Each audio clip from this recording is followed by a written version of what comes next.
एक बार जोरदार नारा लगाएंगे, भारत माता की। यार उपवास पे बैठे हो, ऐसे आवाज लगाओगे तो भाजपाई देख रहे होंगे, कह रहे हैं थोड़ा कमजोरी आ गई क्या। जोरदार नारा लगना चाहिए, संसद तक, प्रधानमंत्री जी के घर तक आवाज जाए आपकी। भारत माता की, भारत माता की। इंकलाब अरविंद केजरीवाल, अरविंद केजरीवाल। आम आदमी पार्टी, आम आदमी पार्टी। मंच पर आसीन दिल्ली विधानसभा के माननीय अध्यक्ष आदरणीय रामनिवास जी, पार्टी के प्रदेश के अध्यक्ष, दिल्ली सरकार के मंत्री गोपाल राय जी, पार्टी के राष्ट्रीय संगठन मंत्री भाई संदीप पाठक जी, हमारी दिल्ली सरकार की माननीय मंत्री आतिशी जी, सौरभ जी, कैलाश गहलोत जी, राजकुमार आनंद जी, भाई इमरान हुसैन जी, हमारे सभी सम्मानित विधायकगण, दिल्ली विधानसभा के उपाध्यक्ष राखी बिरलान जी, सभी कार्यकर्ता साथियों, दिल्ली की मेयर जिन्होंने 15 साल के भारतीय जनता पार्टी के कुशासन को उखाड़ फेंकने में महत्वपूर्ण भूमिका निभाई और अच्छा काम करके दिखा रही हैं, डॉक्टर शैली ओबराय, हमारी पार्टी के राष्ट्रीय सचिव भाई पंकज गुप्ता जी, साथियों और दोस्तों, जब मैं जेल से बाहर आया तो पहले दिन तो मुझे ज्यादा जानकारी नहीं थी, लेकिन दूसरे दिन जब साथियों से बात की, पूरी जानकारी मिली और पता चला कि कितनी बड़ी गहरी साजिश के तहत आपके नेता अरविंद केजरीवाल को गिरफ्तार किया गया है। याद रखना, गहरी साजिश के तहत मैं कह रहा हूं। इस जंतर मंतर के ऐतिहासिक धरती से पूरे देश को बताना चाहता हूं, अरविंद केजरीवाल जी ईमानदार थे, ईमानदार हैं, ईमानदार रहेंगे।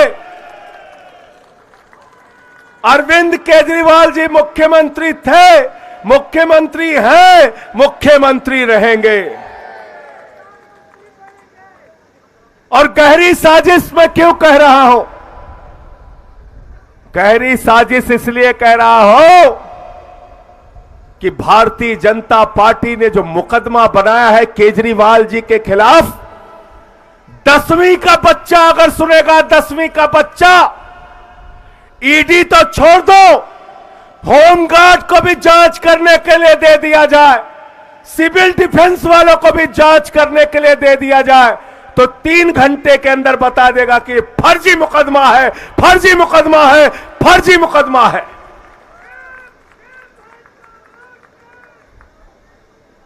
जरा ध्यान से सुनना और कार्यकर्ता साथियों, इसको घर घर में पहुंचाओ।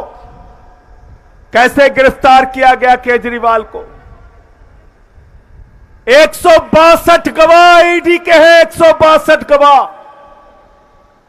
294 गवाह सीबीआई के हैं, 294 गवाह, दोनों जांच एजेंसियों को मिला के 456 गवाह हैं, 456 गवाह।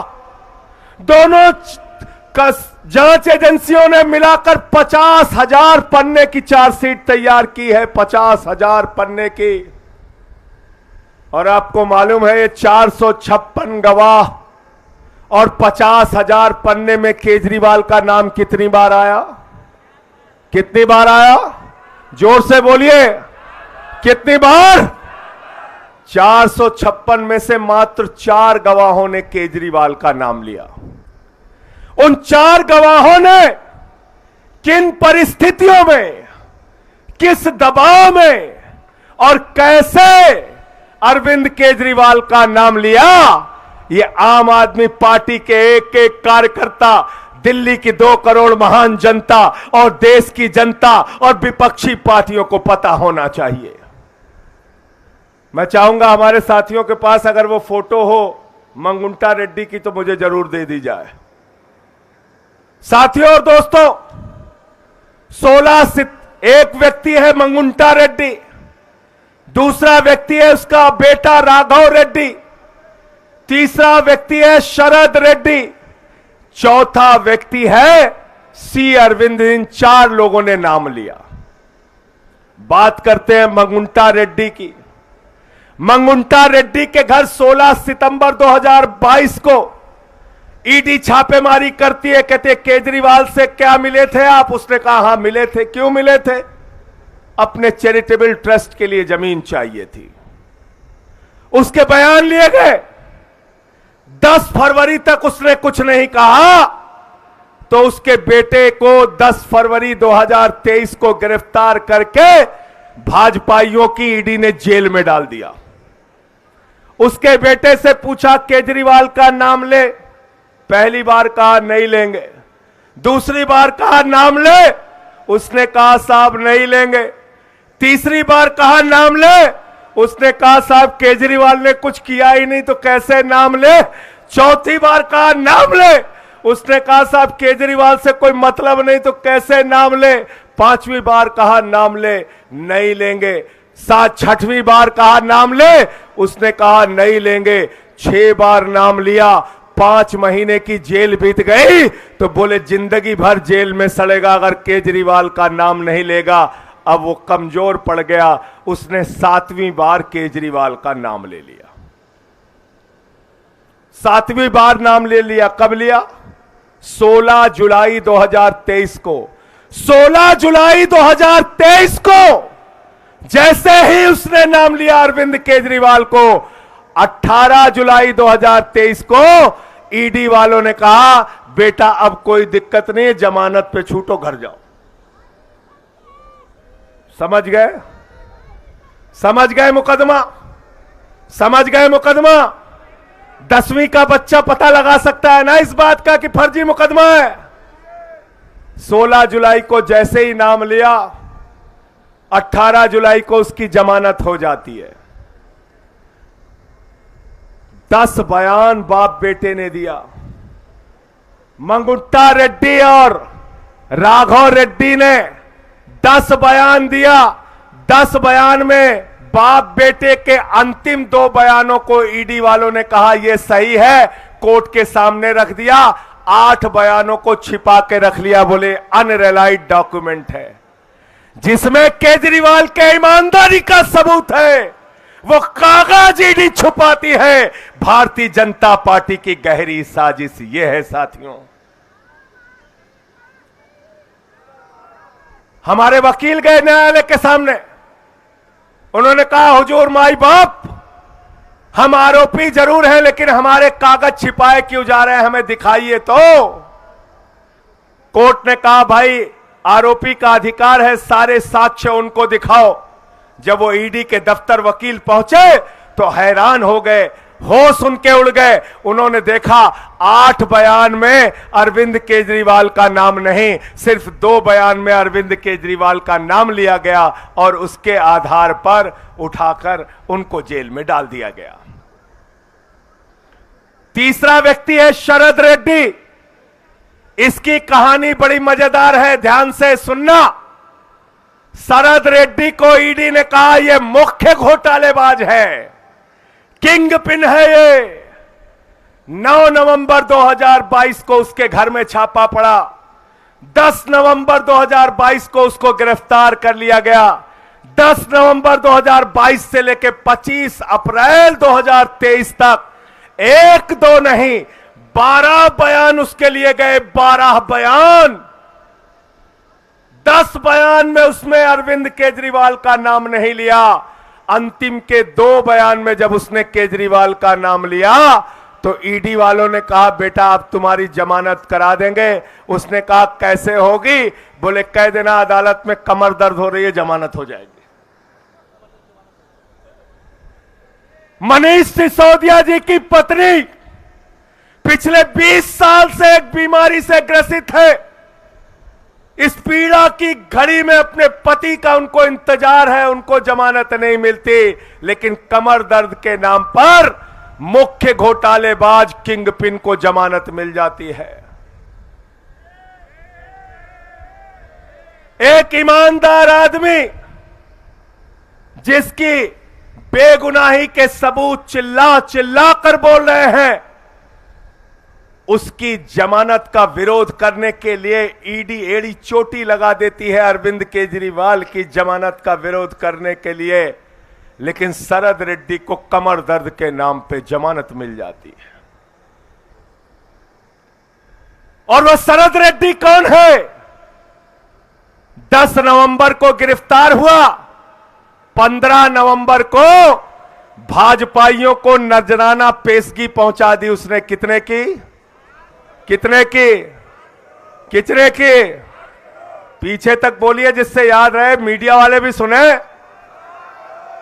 कितने की पेशगी पहुंची?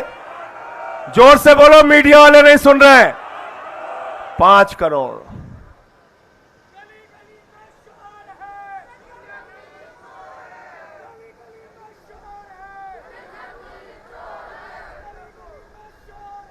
बीजेपी चोर है, बीजेपी चोर है।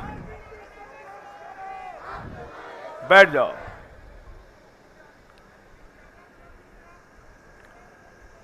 ₹5 करोड़ दिया और उस शरद रेड्डी ने गिरफ्तारी से लेकर रिहाई तक 55 करोड़ रुपए की रिश्वत दी भाजपाइयों को। 55 करोड़ की। ईडी वाले कह रहे हैं शराब घोटाला, शराब घोटाला, शराब घोटाला। सीबीआई वाले कह रहे हैं शराब घोटाला, शराब घोटाला, शराब घोटाला।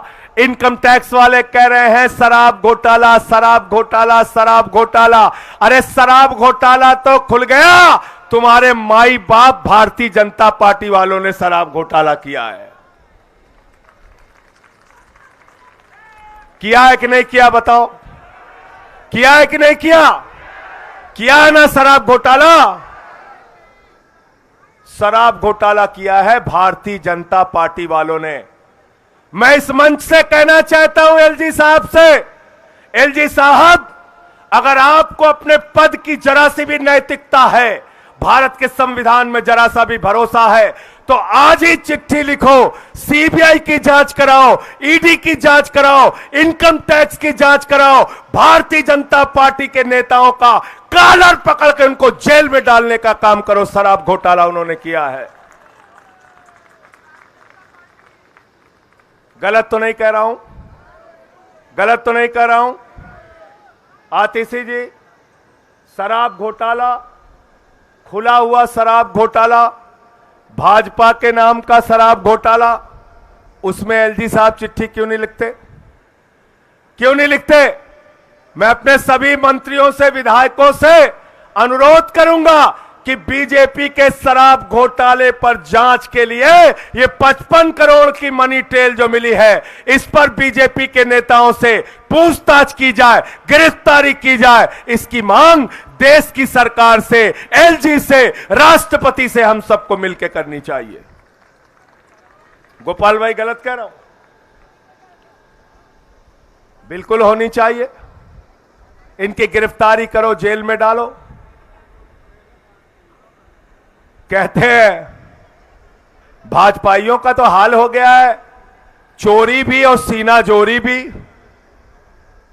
भ्रष्टाचार के खिलाफ भाजपाई बोलते हैं, भ्रष्टाचार के खिलाफ भाजपा वाले बोलते हैं। जिन्होंने 15 लाख करोड़ रुपए पूंजीपतियों का माफ कर दिया, वो भाजपा वाले बोलते हैं।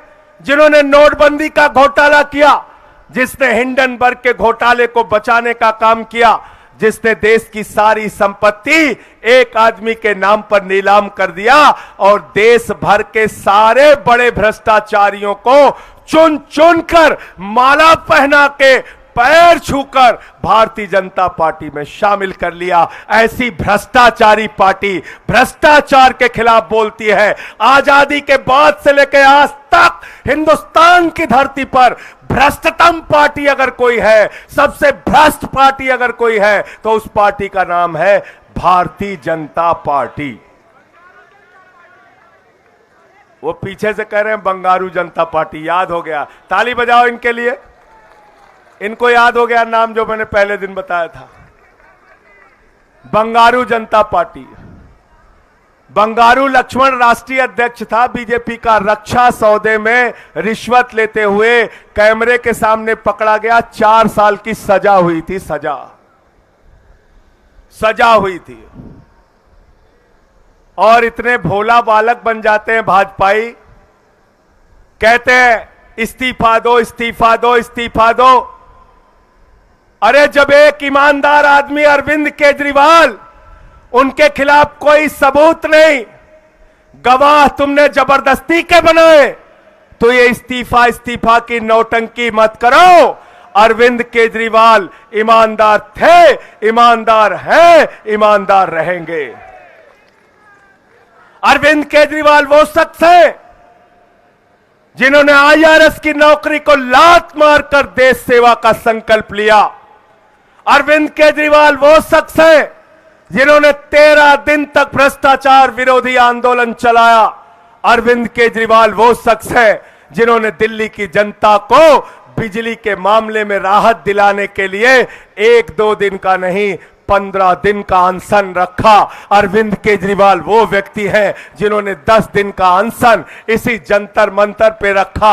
अरविंद केजरीवाल वो शख्स है जिन्होंने दिल्ली की जनता के लिए मुफ्त पानी का इंतजाम किया, मुफ्त बिजली का इंतजाम किया, मुफ्त शिक्षा का इंतजाम किया, मुफ्त स्वास्थ्य का इंतजाम किया, मुफ्त बस की यात्रा का इंतजाम किया, बुजुर्गों की तीर्थ यात्रा का इंतजाम किया, महिलाओं के लिए 1000 रुपए की आर्थिक सहायता का इंतजाम किया। अरविंद केजरीवाल का पूरा जीवन दिल्ली और देश वालों के लिए समर्पित है।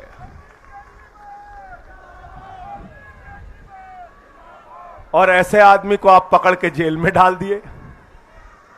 अफसोस होता है, तकलीफ होती है, पीड़ा होती है कि आपने ऐसे शख्स को पकड़ के जेल में डाल दिया। मैं जेल से छूटने के बाद भाभी से मिलने गया था। पहली बार उनकी आंख में आंसू दिखे। मैं आम आदमी पार्टी के कार्यकर्ताओं से कहना चाहता हूं, उस आंसू का बदला आपको लेना है। मैं आपसे कहना चाहता हूं, दिल्ली के लोगों के बीच में जाओ, देश के लोगों के बीच में जाओ, उस आंसू का बदला आपको लेना है। ये 400 पार के नौटंकी के नारों के चक्कर में मत पड़ो, इसका कोई हकीकत नहीं है। मीडिया वाले कह रहे थे मोदी जी ने 400 पार का नारा दिया।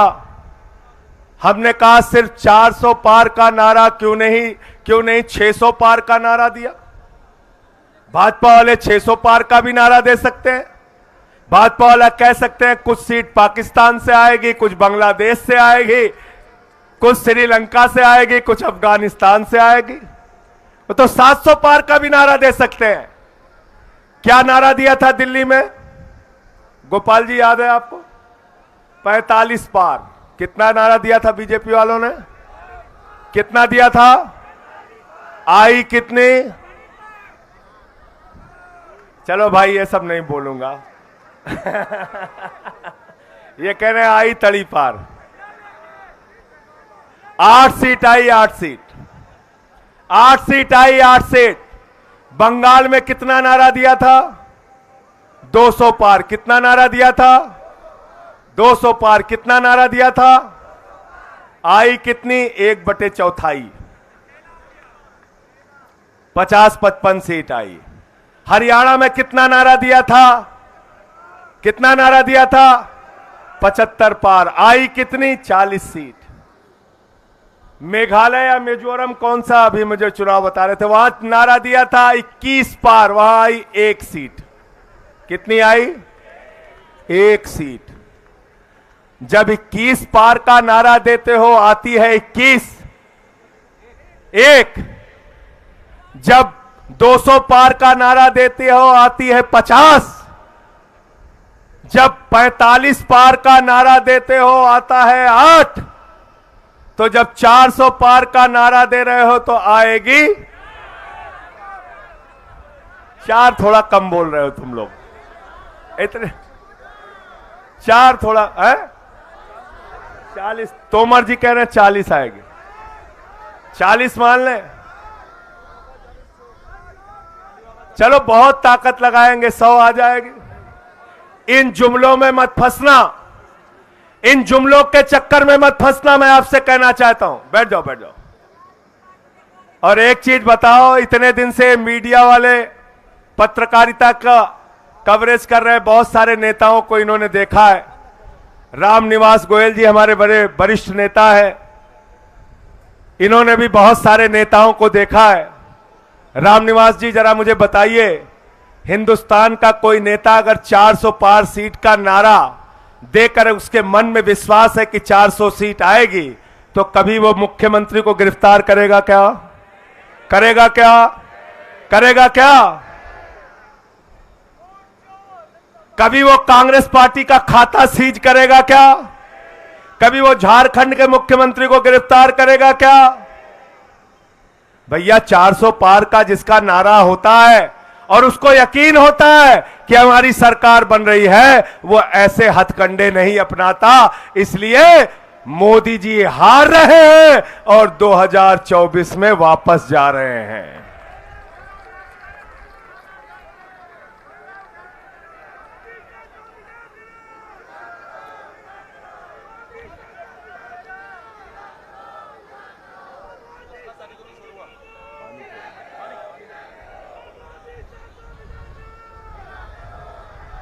मोदी शाह को विदा करो, अरे मोदी शाह को विदा करो,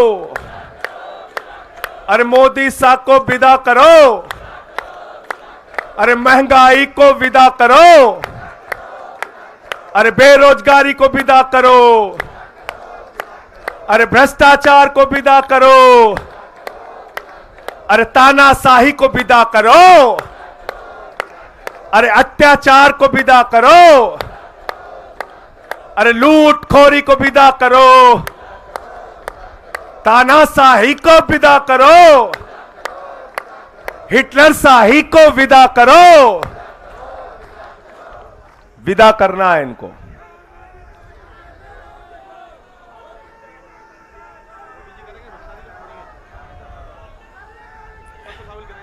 ये तोमर जी याद दिला दिया कुछ इन्होंने, जो जो भूलता जाऊं याद कराते जाइएगा।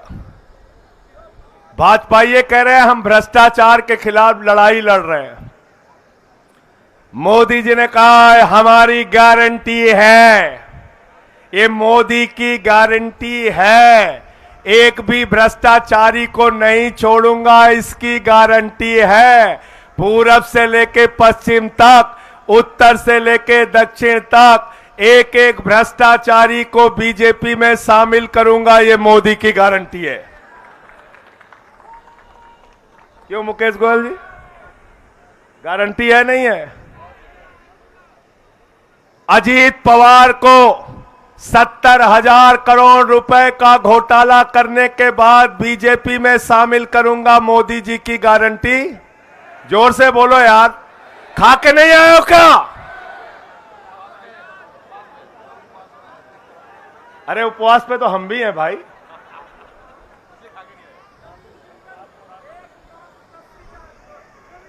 ये 11 बजे से उपवास पे है ना, सवेरे तो नाश्ता किए होंगे, नहीं किए?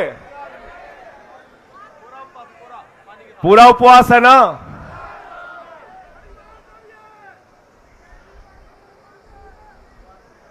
छगन भुजबल भ्रष्टाचारी है, उसके भ्रष्टाचार को पहले उठाएंगे, फिर उसको बीजेपी में शामिल करेंगे। मोदी जी की गारंटी, जोर से बोलो। प्रफुल्ल पटेल के भ्रष्टाचार को उठाएंगे, फिर उसको भाजपा में शामिल करेंगे, मोदी जी की गारंटी। हसन मुशर्रफ के भ्रष्टाचार को उठाएंगे, फिर उसको बीजेपी में शामिल करेंगे, मोदी जी की गारंटी। शिंदे के भ्रष्टाचार को उठाएंगे, फिर बीजेपी में शामिल करेंगे, मोदी जी की गारंटी। नवीन जिंदल के भ्रष्टाचार को उठाएंगे, फिर उसको बीजेपी में शामिल करेंगे, मोदी जी की गारंटी। नारायण राणे के भ्रष्टाचार को उठाएंगे, फिर बीजेपी में शामिल करेंगे, मोदी जी की गारंटी। आदर्श घोटाला उठाएंगे, फिर उसको बीजेपी में शामिल करेंगे, मोदी जी की गारंटी। वाटर घोटाला उठाएंगे, फिर हेमंत विश्व शर्मा को शामिल करेंगे, मोदी जी की गारंटी। मुकुल राय का शारदा घोटाला, नारदा घोटाला उठाएंगे, फिर बीजेपी में शामिल करेंगे, मोदी जी की गारंटी। शुभेंदु अधिकारी का शारदा नारदा घोटाला उठाएंगे, फिर उसको बीजेपी में शामिल करेंगे, मोदी जी की गारंटी। जनार्दन रेड्डी का भ्रष्टाचार का हजारों करोड़ का मामला उठाएंगे, फिर उसको बीजेपी में शामिल करेंगे, नरेंद्र मोदी जी की गारंटी। तो ये मोदी की गारंटी, मोदी की गारंटी, एक एक भ्रष्टाचारी को बीजेपी में शामिल करने की गारंटी, गारंटी। मधु कोड़ा के भ्रष्टाचार को, यार नाम याद दिला रहे यार, बड़े हिम्मत, वाह भाई वाह, ऐसे कार्यकर्ता होने चाहिए। देखो अपडेट रखते हैं। मधु कोड़ा के भ्रष्टाचार को उठाएंगे, गीता कोड़ा के भ्रष्टाचार को उठाएंगे, फिर उसको बीजेपी में शामिल करेंगे, मोदी जी की गारंटी। सीता सोरेन के भ्रष्टाचार को उठाएंगे, फिर उसको बीजेपी में शामिल करेंगे, मोदी जी की गारंटी। तपस राय के भ्रष्टाचार को उठाएंगे, फिर उसको बीजेपी में शामिल करेंगे, मोदी जी की गारंटी। छगन भुजबल के भ्रष्टाचार को उठाएंगे, फिर उसको बीजेपी में शामिल करेंगे, मोदी जी की गारंटी। अच्छा, छगन भुजबल भूल गया था क्या मैं? इतने भ्रष्टाचारी है, नाम भूल जाता है। प्रफुल्ल पटेल के भ्रष्टाचार को उठाएंगे, फिर उसको बीजेपी में शामिल करेंगे, मोदी जी की गारंटी।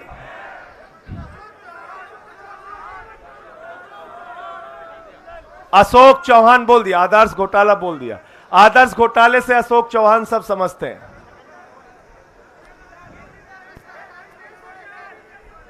मीडिया वाले मुझसे उस दिन काफी नाराज हो गए थे, बोले संजय सिंह जी आप कभी कभी बड़ा सख्त बोल जाते हैं। मैंने कहा क्या? कहने लगे आपने कह दिया भ्रष्टाचार के खिलाफ भाजपाई बोलते हैं तो लगता है ओसामा बिन लादेन अहिंसा पे उपदेश दे रहा है। अच्छा एक चीज बताओ, इतने सारे भ्रष्टाचारियों को अपनी पार्टी में शामिल करने वाली पार्टी को हिंदुस्तान की भ्रष्ट पार्टी कहा जाएगा कि नहीं कहा जाएगा? देश की सबसे भ्रष्ट पार्टी कहा जाएगा कि नहीं कहा जाएगा? आजादी के बाद की सबसे भ्रष्ट पार्टी कहा जाएगा कि नहीं कहा जाएगा? तो जब ये पार्टी भ्रष्टाचार के खिलाफ बोलती है तो ऐसा लगता है ओसामा बिन लादेन और डाकू गब्बर सिंह अहिंसा पे उपदेश दे रहे हैं। गलत तो नहीं कहा? गलत तो नहीं कहा? दूसरी बात क्या करते हैं बड़े चालाकी से, संजीव झा को मैं एक दिन सुन रहा था टीवी पे, अच्छा जवाब दिया इसने, बहुत अच्छा जवाब दिया। कहते हैं नैतिकता के आधार पर आप लोगों को तुरंत इस्तीफा दे देना चाहिए। तो हमने कहा नैतिकता के आधार पर पहले हेमंत सोरेन का इस्तीफा ले लेना चाहिए, फिर केजरीवाल का ले लेना चाहिए, फिर भगवंत मान का ले लेना चाहिए, फिर विजयन का ले लेना चाहिए, फिर रेवंत रेड्डी का ले लेना चाहिए, फिर सिद्धारमैया का ले लेना चाहिए, फिर ममता बनर्जी का ले लेना चाहिए, पूरे विपक्ष को खत्म कर देना चाहिए और भाजपा वाले माल लूटे पूरे देश का, बेईमानी करें, भ्रष्टाचार करें, पूरे देश को लूटें। हम तुमको दिल्ली को लूटने नहीं देंगे।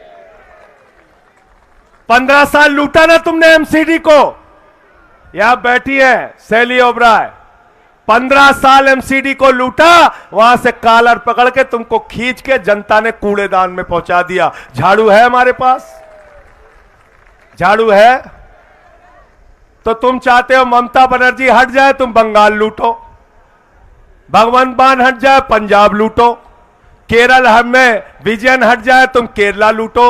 इन लूटखोरों को, इन भ्रष्टाचारियों को हिंदुस्तान की राजनीति से खत्म करके कूड़ेदान में डालने का काम करना है, इनको लूटने की छूट नहीं देना है। दिल्ली के 2 करोड़ लोगों ने कह दिया अरविंद केजरीवाल हमारे मुख्यमंत्री रहेंगे।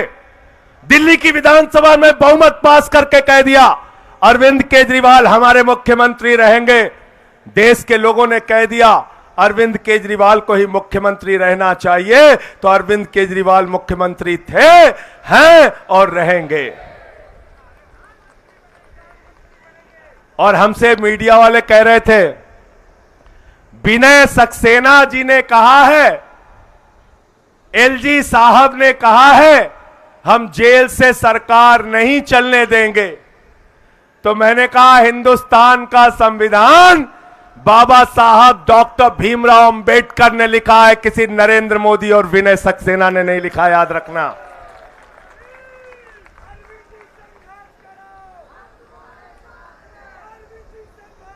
दिखा हमको कहां भारत के संविधान में लिखा है कि झूठे मुकदमे लगा के एक ईमानदार मुख्यमंत्री को अगर तुम जेल में डाल दोगे तो उसको इस्तीफा देना पड़ेगा। आज मैं तुमको बताता हूं कहानी, ध्यान से सुनना। क्या कहते हैं, आपके नेता 1 साल से जेल में है, उनको जमानत नहीं मिल रही। आपके नेता इतने महीने से जेल में है, उनको जमानत नहीं मिल रही।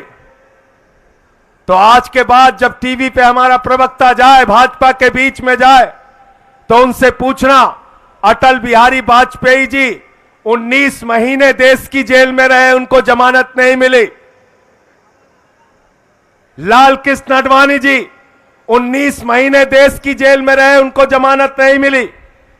रविशंकर प्रसाद जी 19 महीने देश की जेल में रहे, उनको जमानत नहीं मिली। अरुण जेटली जी 19 महीने देश की जेल में रहे, उनको जमानत नहीं मिली। अमित शाह जी 3 महीने जेल में रहे और 2 साल गुजरात के बाहर रहे। वो शब्द मैं इस्तेमाल नहीं करना चाहता। 2 साल गुजरात से बाहर रहे, बाहर रहे, बाहर रहे।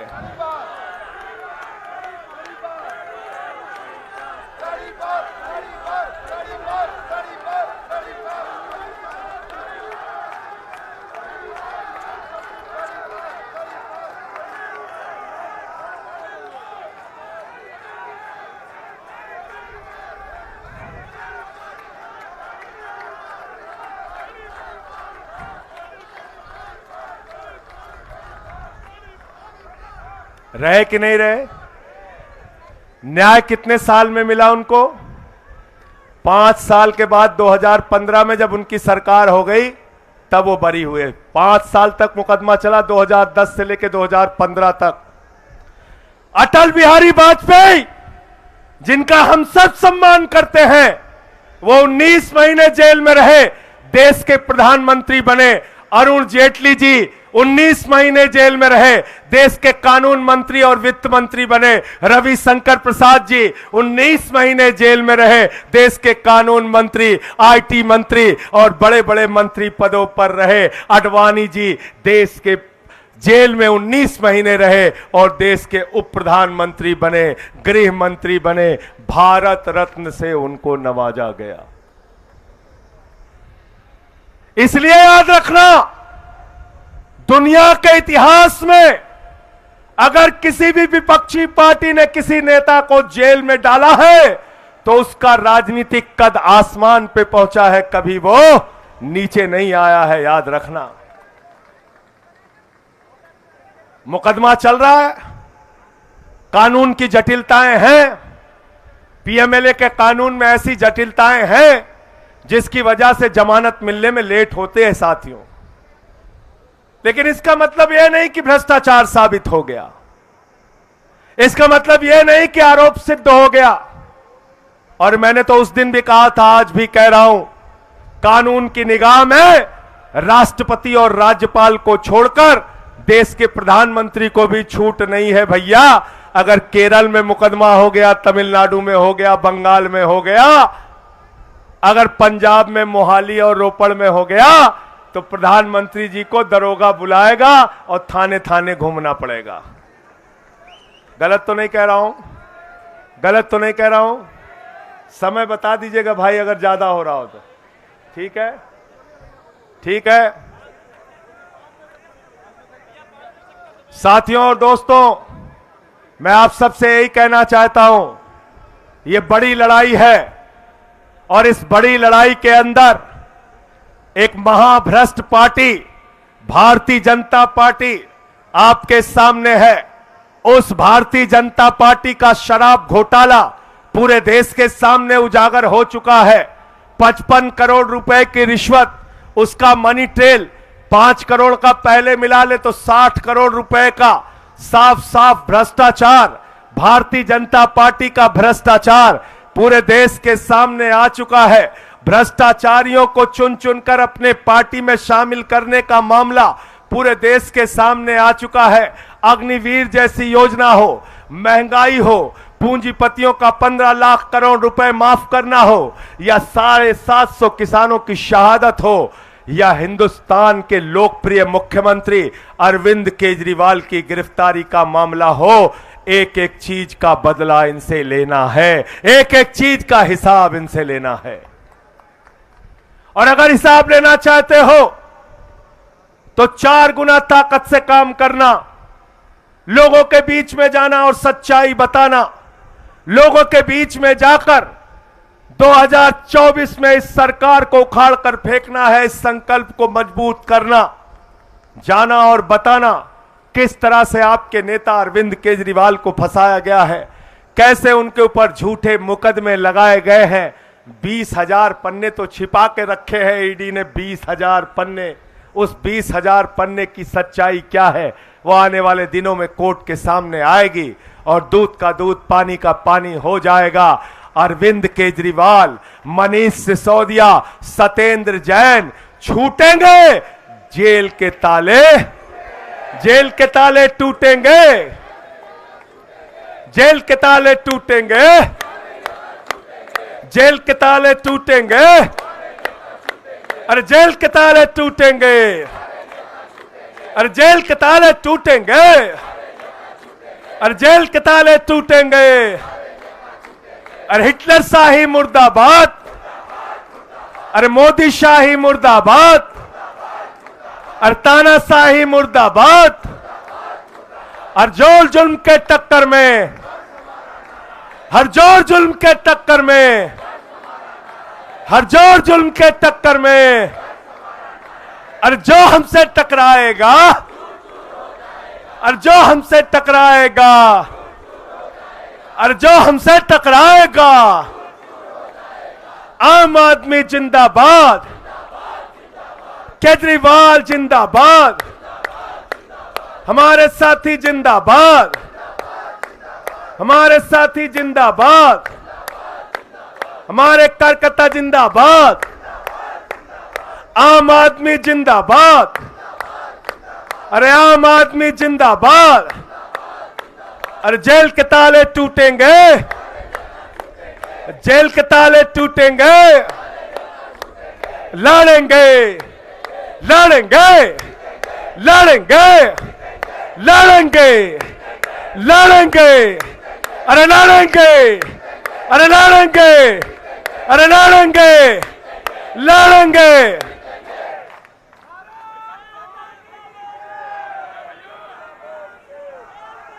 लड़ना है कि नहीं लड़ना है बताओ? लड़ना है ना? लड़ना है ना? भाजपा ये कल से फैला रहे संजय सिंह जेल में रहे, उनका वजन बढ़ गया। हमने कहा हमारी तारीफ कर रहे हो कि बुराई कर रहे हो तुम लोग? कभी कभी गलती से तारीफ करने लगते हैं भाजपाई। साथियों और दोस्त, कौन सा घोटाला रह गया?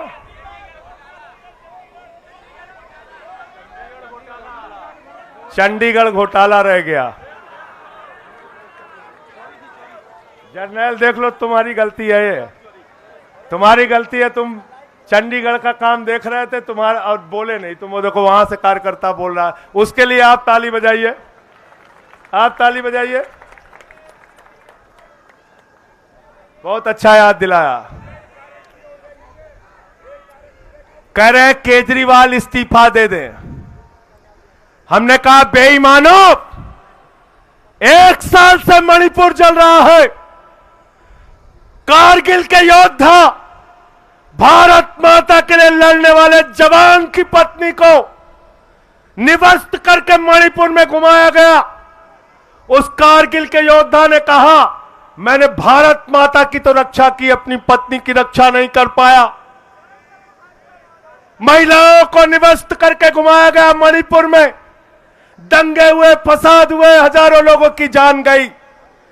मणिपुर को जलाने वाले मुख्यमंत्री को भाजपा के लोग अपने कंधे पर बिठा के माला पहना के घुमाते हैं। केजरीवाल जैसे ईमानदार मुख्यमंत्री से इस्तीफा मांगते हैं। शर्म आनी चाहिए इन बेईमानों को। अजय मिश्रा टेनी, जिसका बेटा 4 किसानों को जीप से कुचल के मार देता है, वो देश का गृह राज्य मंत्री है, वो देश का गृह राज्य मंत्री बना रहता है और केजरीवाल से इस्तीफा मांगते हो। इसी जंतर मंतर पे हमारी पहलवान बेटियों को घसीट घसीट के मारा गया, उनको न्याय नहीं मिलता। उनके लिए प्रधानमंत्री एक शब्द नहीं बोलते, हमसे इस्तीफा मांगते हो। अरे हमने इस देश के लिए अपना खून और पसीना बहाया है। अरविंद केजरीवाल ने अपना खून और पसीना बहाया है। हम इस्तीफा नहीं देंगे, तुमसे लड़ाई लड़ने का काम करेंगे, लड़ाई लड़ने का। तुम ऐसे ही अगर सरकारों को गिराते रहे। धन्यवाद देना चाहूंगा देश के मुख्य न्यायाधीश को। चंडीगढ़ में हम जीत रहे थे, हमें हरा दिया, कैमरे ने पकड़ लिया, चीफ जस्टिस ने अदालत में पकड़ लिया। वोट जो हमारे पक्ष में पड़ा, उसको भाजपा वाला पेन से मिटा रहा था। जब 36 वोट में 25% की बेईमानी कर सकते हो, तो चाहे चुनाव हो, चाहे राजनीति हो, हर मामले में सबसे भ्रष्ट पार्टी का नाम क्या है? यही तुम लोग कमी कर रहे थे। मैं जेल से जब देख रहा था ना, तो यही बताने में थोड़ा थोड़ा कमी रह गई। अब कमी मत करना। अब कमी तो नहीं करोगे? अब सब कुछ बता दिया मैंने, सबको बताना। सबसे भ्रष्ट पार्टी का नाम क्या है? बंगारू जनता पार्टी। बंगारू जनता पार्टी। अब चंडीगढ़ याद दिला दिया तो और याद दिला देता हूं। अरुणाचल की सरकार किसने गिराई? भारतीय जनता पार्टी। वो कह रहे बंगारू जनता पार्टी। उत्तराखंड की सरकार किसने गिराई? कर्नाटक की सरकार किसने गिराई? गोवा में जोड़ तोड़ के करे सरकार किसने बनाई? महाराष्ट्र में सरकार किसने गिराई? मध्य प्रदेश में सरकार किसने गिराई?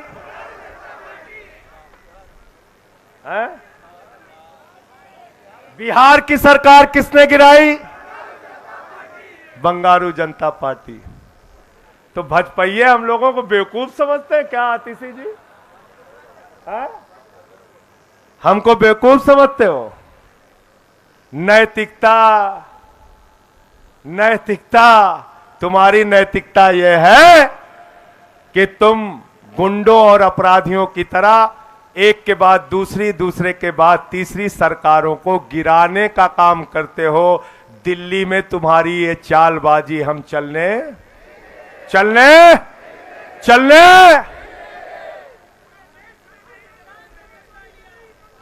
पंजाब में तुम्हारी ये चालबाजी हम चलने, जहां 2 सरकारें हैं वहां तो बिल्कुल नहीं चलने देंगे। और पूरे देश में जहां जहां नौटंकी करोगे, हम तुम्हारे खिलाफ लड़ेंगे।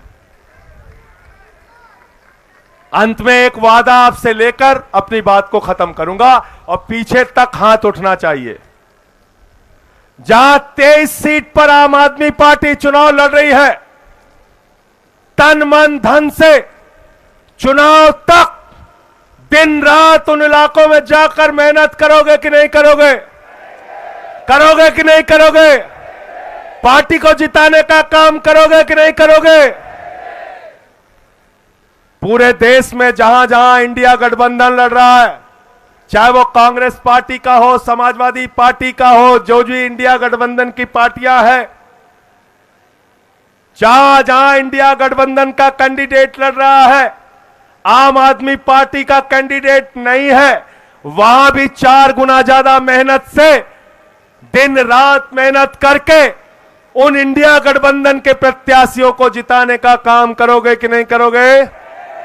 पीछे से बोलिए, जोर से, जोर से।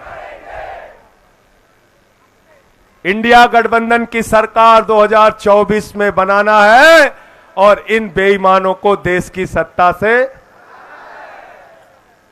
अंतिम एक बात याद रखना, मैंने वहां भी कहा था, आज भी कह रहा हूं, केजरीवाल जीतेंगे, इंडिया गठबंधन जीतेगा तो आपके बच्चों को अच्छी शिक्षा मिलेगी, उनके चेहरे पर मुस्कान होगी, अच्छे अस्पताल बनेंगे, स्कूल बनेंगे, माताओं बहनों के लिए राहत मिलेगी।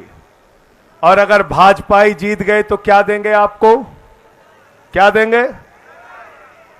नीरज याद है क्या देंगे आपको? क्या देंगे? यूपी क्या देंगे? भूल गए, भूल गए आप लोग। बताएं क्या देंगे? चलो बता देते हैं।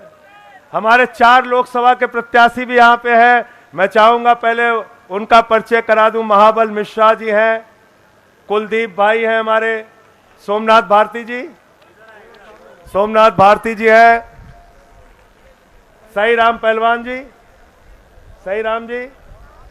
इन सारे साथियों के लिए ताली बजाइए और इनको जिताने के लिए जुट जाइएगा आज ही से। अगर केजरीवाल जी के सच्चे सिपाही हो तो ये 4 की 4 ये सीट और 3 जो कांग्रेस के खाते में गई है वो 7 की 7 सीटें आम आदमी पार्टी को जीतना है, कांग्रेस को जीतना है, इंडिया गठबंधन को जीतना है दिल्ली में, और जैसा मैंने बताया देश में वैसे ही काम करना है।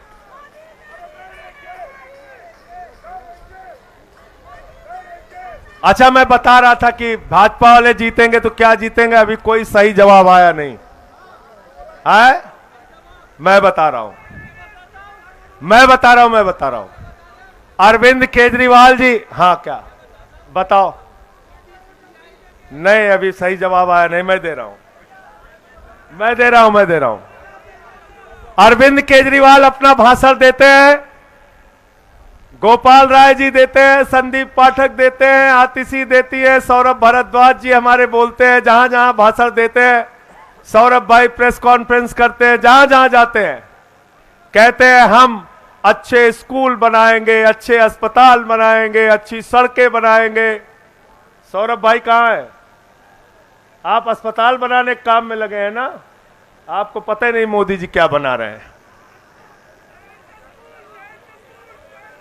उत्तर प्रदेश में गए हमारे यहां मोदी जी, केजरीवाल कहते हैं हमको जिता दो, स्कूल बनाएंगे, अस्पताल बनाएंगे, स्कूल बनाएंगे, अस्पताल बनाएंगे। मोदी जी एक सभा में गए, उन्होंने कहा भाइयों और बहनों, अगर गांव गांव में कब्रिस्तान होता है तो शमशान होना चाहिए कि नहीं होना चाहिए? क्या बोले थे? शमशान होना चाहिए कि नहीं होना चाहिए? अरे इतने अब शकुनी लोग हैं ये लोग। उसी के बाद कोरोना की महामारी आ गई, गांव गांव में शमशान बन गया, गांव गांव में शमशान बन गया। केजरीवाल को जिताओगे तो स्कूल पाओगे, आम आदमी पार्टी को जिताओगे तो स्कूल पाओगे, हमारे नेताओं को जिताओगे तो स्कूल पाओगे, अस्पताल पाओगे, सड़कें पाओगे, बुजुर्गों की तीर्थ यात्रा पाओगे, महिलाओं को आर्थिक सहायता पाओगे, हमारे पार्टी को जिताओगे तो तरक्की पाओगे, और अगर बीजेपी वालों को जिताओगे तो गांव गांव में शमशान पाओगे। गलत तो नहीं कह रहा हूं? गलत तो नहीं कह रहा हूं? इसलिए इंडिया गठबंधन को जिताना है, आम आदमी पार्टी को जिताना है।